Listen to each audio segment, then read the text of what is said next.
Assalamualaikum sahabat sosiologi. Apa kabar? Nah, kali ini kita akan belajar tentang permasalahan sosial akibat pengaruh globalisasi di tingkat lokal. Simak videonya ya.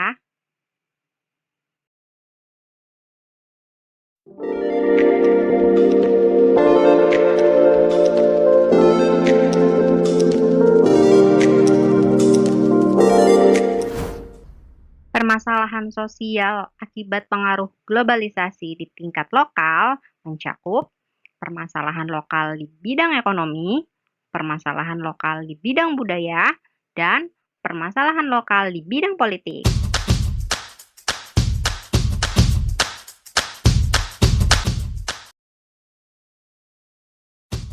Permasalahan lokal di bidang ekonomi.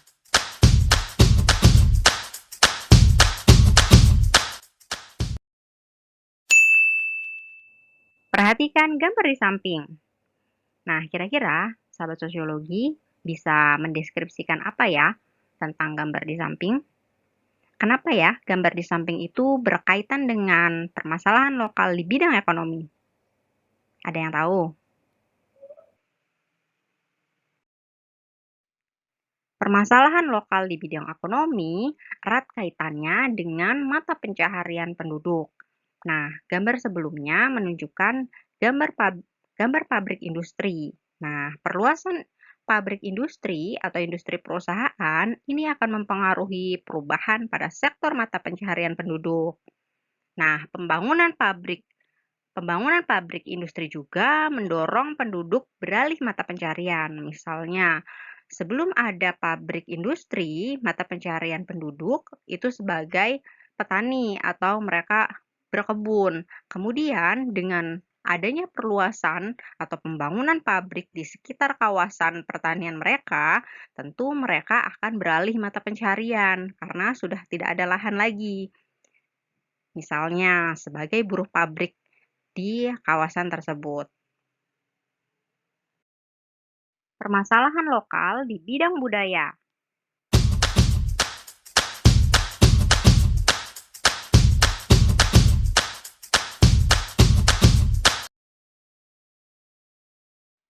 Ternyata globalisasi juga tidak hanya berdampak pada sektor perekonomian, tapi juga berdampak pada kebudayaan. Nah, globalisasi ini mendorong perubahan budaya dalam masyarakat.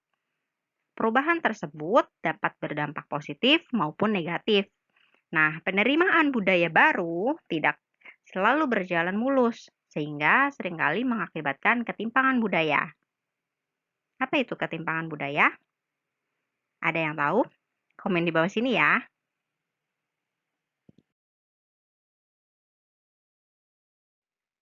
Sebelum lebih lanjut membahas permasalahan lokal di bidang budaya, coba kita perhatikan perbedaan budaya tradisional dan budaya populer.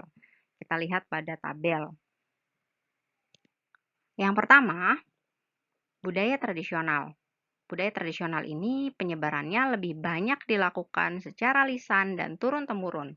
Sementara budaya populer, penyebarannya dilakukan melalui media. Nah, dari kedua hal tersebut, kira-kira mana ya yang lebih nyampe ke generasi penerus?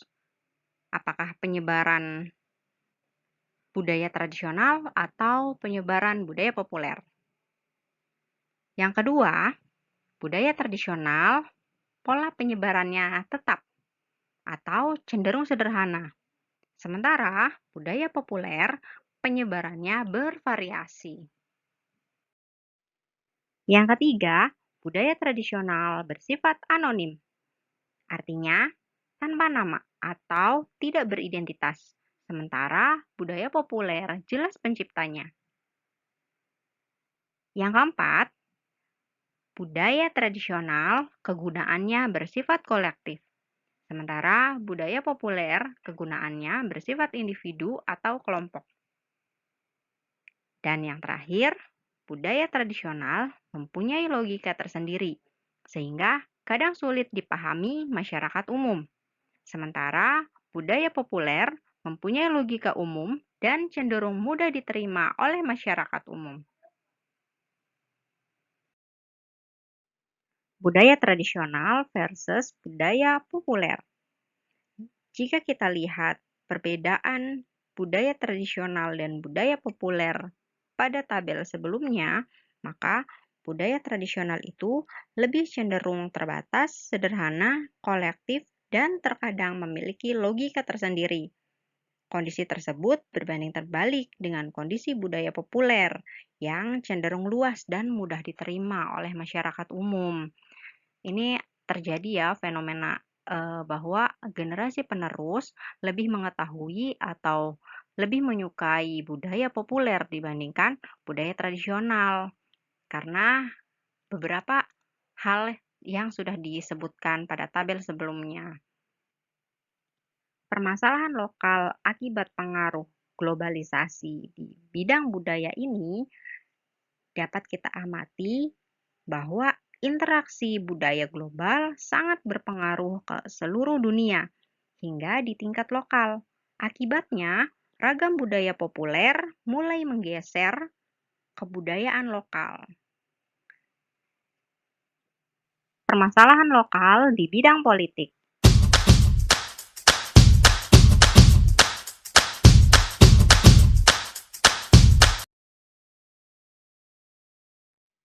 Permasalahan lokal di bidang politik.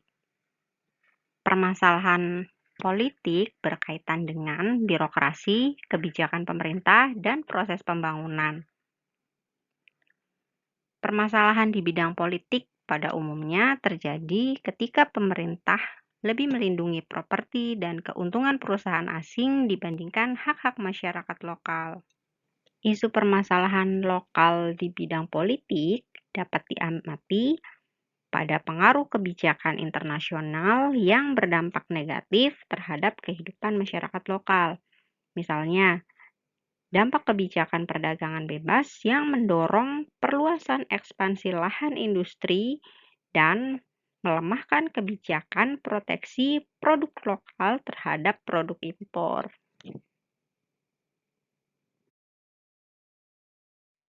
Sikap kritis dalam menghadapi tantangan globalisasi. Yang pertama, meningkatkan kualitas sumber daya manusia. Yang kedua, berpegang teguh pada norma-norma sosial. Yang ketiga, mewujudkan globalisasi. Yang keempat, menumbuhkan sikap bangga terhadap identitas bangsa Indonesia. Dan yang kelima, gerakan kembali ke alam. Meningkatkan kualitas sumber daya manusia.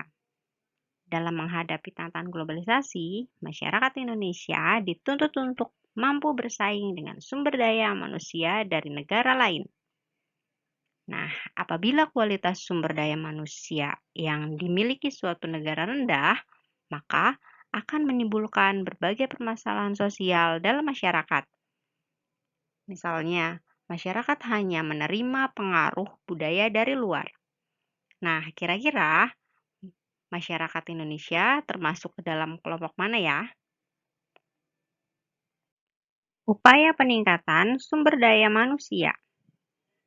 Yang pertama, membangun akses dan pemerataan pendidikan di berbagai wilayah. Yang kedua, meningkatkan kuantitas dan kualitas tenaga pendidik dan kependidikan. Yang ketiga, meningkatkan mutu wajib belajar 12 tahun. Yang keempat, memperluas akses pelayanan kesehatan masyarakat. Yang kelima, mengembangkan kapasitas kepemudaan dan olahraga berprestasi. Dan yang keenam, meningkatkan kualitas tenaga kerja melalui berbagai pelatihan kerja. Berpegang teguh pada norma-norma sosial. Norma merupakan aturan yang bersumber dari nilai atau sesuatu yang dianggap baik dan penting bagi masyarakat. Nah, norma ini dibentuk untuk mengarahkan, mengatur, dan membatasi perilaku manusia agar sesuai harapan dan tujuan hidup bersama. Norma di setiap masyarakat berbeda-beda ya. Sikap berpegang teguh terhadap norma sosial menjadi kunci terwujudnya keteraturan sosial. Dengan berpegang teguh pada norma-norma sosial, diharapkan masyarakat dapat terhindar dari berbagai dampak globalisasi. Hal ini karena pengembangan sumber daya manusia saja tidak cukup untuk menghadapi tantangan globalisasi. Nah, sumber daya manusia yang berkualitas tidak hanya dalam aspek intelektualitas, tetapi juga dalam aspek kepribadian dan spiritualitas. Mewujudkan globalisasi.